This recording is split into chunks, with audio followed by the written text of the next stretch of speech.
Yeah, good morning, my dear students. Today we are going to discuss the topic of IR instrumentation. So, as far as IR instrumentation is concerned, we are going to discuss about two important spectrometers.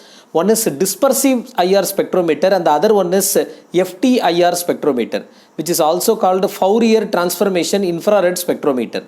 So, what is these two types of spectrometer? Dispersive spectrometer is used in olden days, and the modern trend is basically used on FTIR spectroscopy or FTIR spectrometer. So, we will discuss about the dispersive type. There are two models in dispersive type. One is called single monochromator IR spectrometer and the other one is called double monochromator IR spectrometer, which is also called as Beckman model IR9 spectrometer. And the single monochromator IR spectrometer is also called as double beam optical null recording spectrometer. We call them as double beam optical null recording spectrometer. How far this instrumentation is presentable here? Basically, we are using the infrared light source. From the infrared light source, we are keeping some reflecting mirrors and we will be having two beams. One is for the sample beam, another one is for the reference beam. And the beam will be again reflected by the mirror and they will be converged by the chopper. Then it will be going through the slit to the monochromator or grating. So once it is going to the monochromator or grating, again it will be passing through the slit and finally reaching the detector. From the detector, the signal can be amplified with the help of amplifier and it is connected with servo motor, then which is having attachment with ink pen recorder. And there is an optical wedge or attenuator to weaken the intensity of light so that finally it will be recorded properly by the ink pen recorder. So this is how the arrangement of single monochromator IR spectrometer will be looking, and why we call them as double beam optical null recording spectrometer. The same instrument is also called as double beam optical null recording spectrometer. The reason is that we are having two beams here. One is the sample beam and the reference beam, right? The reference beam is used, this reference beam is used to measure the difference in intensities between the two beams at each wavelength. That is why we call them as double beam optical null recording spectrometer. Null means what? Without anything. So it can be, even though we are using two beams here, so one will be used as a reference beam, right, which can be used to measure the difference in intensities between the two beams at each wavelength. That is why we used to call the technical term as double beam optical null recording spectrometer. So this is the overall arrangement of single monochromator IR spectrometer. Whereas in case of double monochromator IR spectrometer, there is a minute modification. Here instead of one monochromator, we are having one more monochromator here. This is the difference. In single monochromator, we are having only one monochromator. It may be either grating or prism. In case of double monochromator, we are having another prism or grating attached here after the slit, so that when two monochromators we are using, the resolution will be much more better. So that is the difference between single monochromator and double monochromator IR spectrometer, right? Now we will discuss individually about the instrumental components, right? So the first one is infrared light source or IR light source. So what are the various light sources for the mid IR region, near IR region and far IR region? The very important IR light source is Nernst Glover as a light source. Nernst Glover is a mixture of oxides of zirconium, yttrium, erbium or thorium. Right? So it is the mixture of oxides of zirconium, yttrium and erbium. This is called Nernst Glover source. The second source what we are using is Globar as a light source. And this is a very important light source for the most of the mid IR region. The Globar light source is basically made up of silicon carbide rod heated to 1500 Kelvin by passage of electric current, which is useful for the overall mid IR region. The third important light source is Opperman source, which is a bar of ceramic material with platinum electrically heated wire, right? Opperman source is made up of bar of ceramic material with platinum. Then we can also use electrically heated wire coils, which may be nichrome and rhodium wire heated at 1100 degrees centigrade. Then we can also use various ceramic clay materials as the infrared light source.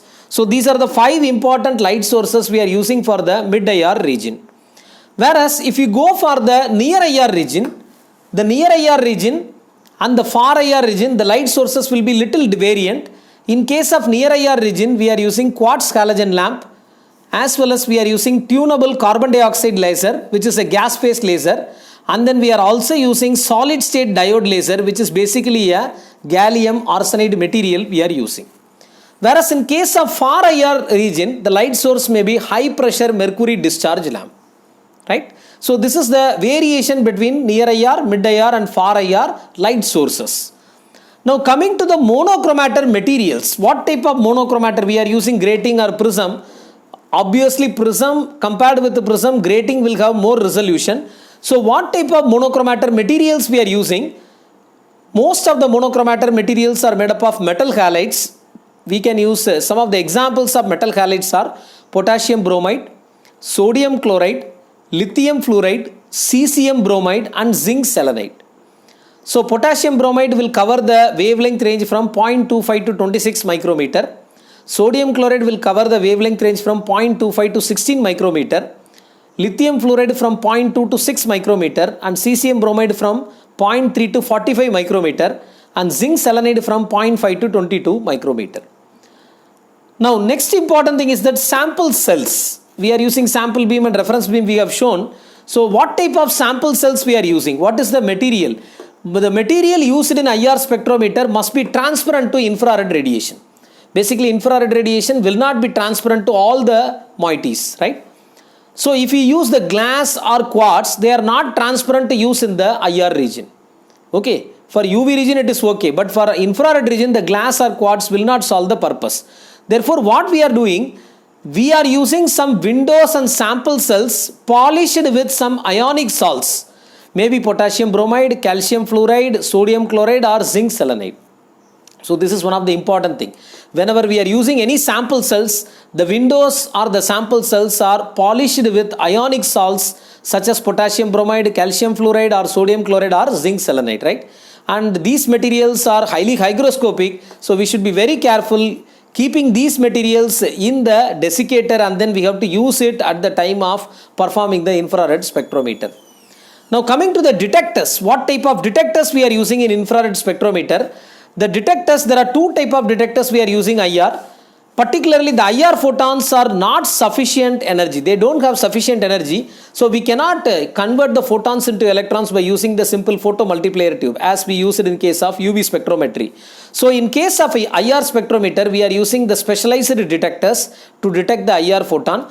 There are two type of detectors basically we are using. One is called thermal detectors. Another one is called photon sensitive detectors. The only difference between these two detectors is thermal detectors are showing the slow response, whereas photon sensitive detectors, if you are using, you will get the very fast responses in IR spectrometer. So this is the difference. And what are all the examples for the detectors? We are using thermocouples, which is also called as thermopiles.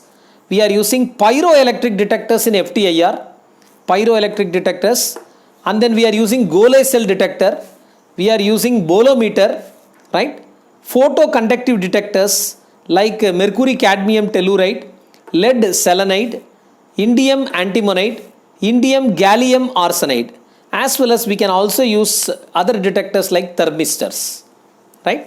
So thermocouple, Golay cell detector, bolometer, thermistor, all belongs to, even pyroelectric detectors, all belongs to the thermal category of detectors. Only the photoconductive detectors like mercury cadmium telluride, which is a very widely used detector.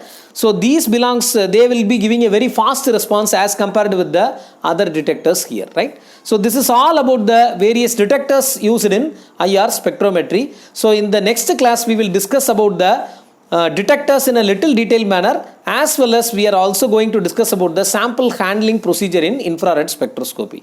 I hope you understand it clearly. Thank you, my dear students. Thank you very much.